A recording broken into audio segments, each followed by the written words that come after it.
Welcome to the Deep Dive, where we take a stack of your sources, articles, research notes, and really distill it all down into the most important insights, giving you a shortcut to being well-informed. Today, we're diving into a topic that, well, it touches many of us as we age, something that can really impact vision. Cataracts. Yeah, and we've got some fascinating material here focusing on let's say, a natural approach to tackling cataracts. Our mission today is to unpack the mechanisms behind this common eye condition and explore a range of natural remedies, preventative strategies, all drawn directly from the insights you've provided. We'll look at the potential benefits, sure, but also how they might work, the mechanisms, and the practical side. So you understand not just what might help, but why it really matters for eye health. Exactly. That why is key, isn't it? Understanding the science behind it all, but, in an accessible way. Okay, let's unpack this. So, cataracts. Lots of people face them as they get older, and, well, the typical path is often surgery, but I'm curious, what do the sources say about that? Any considerations? Well, what's really striking is the emphasis on potential complications. From cataract surgery, I mean. It's often successful, yes, but it's definitely not complication-free.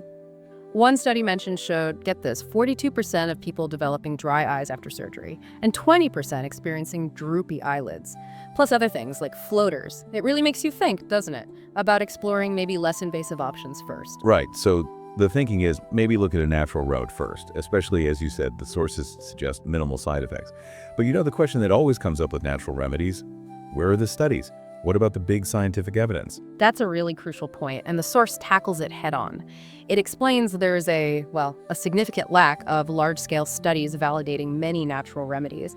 And the reason is pretty simple.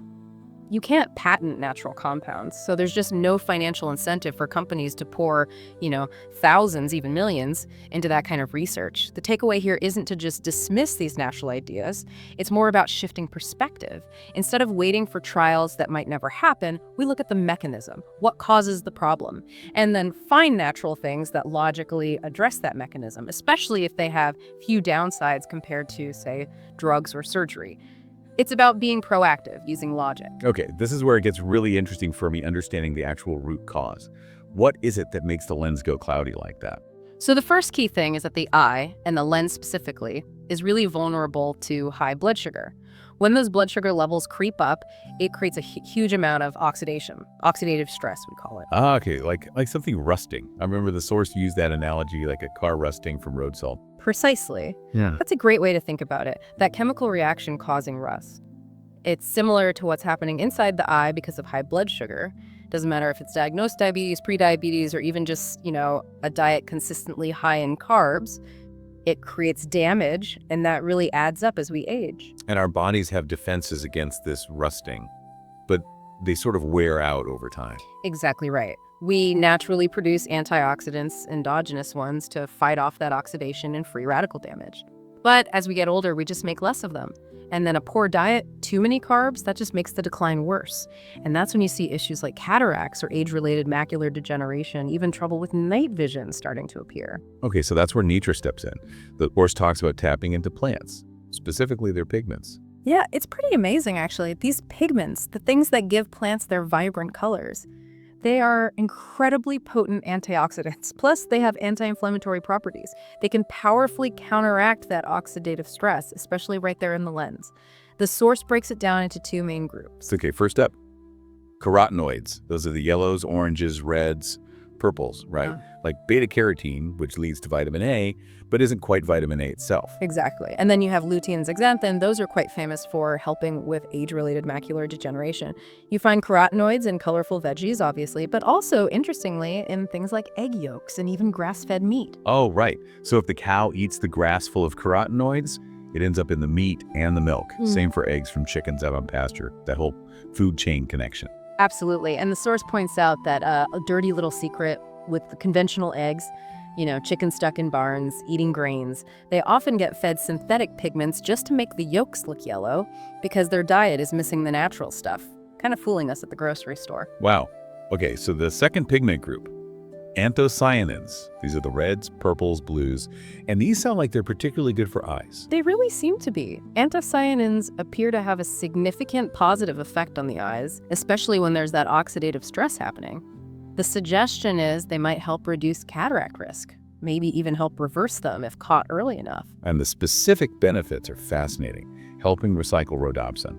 Okay. That's for night vision, right? That's the one. Key for seeing in dim light. Plus, reducing the risk of macular degeneration and relaxing the ciliary muscle. The muscle that gets tired from staring at screens or reading for hours. Exactly. That eye strain many of us feel. These anthocyanins might actually help soothe that strained muscle. You find them in bilberry, that's a really well-known source, but also blueberry, blackberry, even red cabbage. And interestingly, red cabbage sprouts have way more anthocyanins than the mature cabbage, but the source singles out chokeberry as the absolute highest. Okay, so we've got the science, the pigments. What does this mean practically? What's the recommended natural remedy here? The source mentions a specific shake. Yeah, the core recommendation is pretty straightforward. A shake made with berries and kefir taken once a day. The idea is that this combination creates a really cool effect, as the source puts it, on the eyes, helping the lens, the macula, other tissues, basically fighting that oxidative stress. Right, let's break that down. Berries any kind works, since they all have anthocyanins. I think so, yeah. Any berries are good. And for the kefir, this is important. You want unsweetened whole milk kefir, and ideally from grass-fed animals, goat, sheep, or cow. Kefir brings more to the table than just being a liquid for the berries. It provides dietary calcium. There seems to be a link between calcium and fewer cataracts. Plus, it's packed with probiotics, way more than yogurt. And even yogurt has some interesting studies related to cataracts. Kefir is considered much stronger. It might even help with things like eye infections, pink eye. Wow, and it sounds super simple to make. 1 cup of berries, 1 cup of kefir, blend. Maybe add water if it's too thick. Yep, or just eat it with a spoon. Easy. Okay, beyond the shake, are there other diet tips or maybe supplements that work alongside this? Absolutely. The source is pretty strong on recommending a diet that's very low in sucrose and fructose, sugar, basically. And while fermented dairy like kefir is good, it advises against regular milk because of the lactose content. Got it. And specific nutritional remedies. You mentioned NAC drops earlier, but there was a distinction. Yes, this is key for getting it right. For the eyes, you specifically want N-acetylcarnosine. Not N-acetylcysteine, that's the one often used for other things like addictions or fatty liver. That N-acetyl part attached to carnosine is crucial. It helps the antioxidant carnosine actually get into the front part of the eye where the lens is so it can do its job. Okay, N-acetylcarnosine. Noted. And eggs popped up again. They did. Especially runny egg yolks. They're loaded with those carotenoids and anthocyanins we talked about, but also choline, which apparently has extra benefits for countering dry eyes. Interesting. Okay, finally, what about people who already have cataracts or maybe complications from the surgery? Anything mentioned for them? Yeah, the source brings up a product called oculotrophin PMG. It's from Standard Process. Now, the speaker isn't affiliated, but mentioned recommending it in practice for people with post-surgical eye issues or even eye injuries, like a scratch. It's presented as something that could potentially help in those kinds of situations.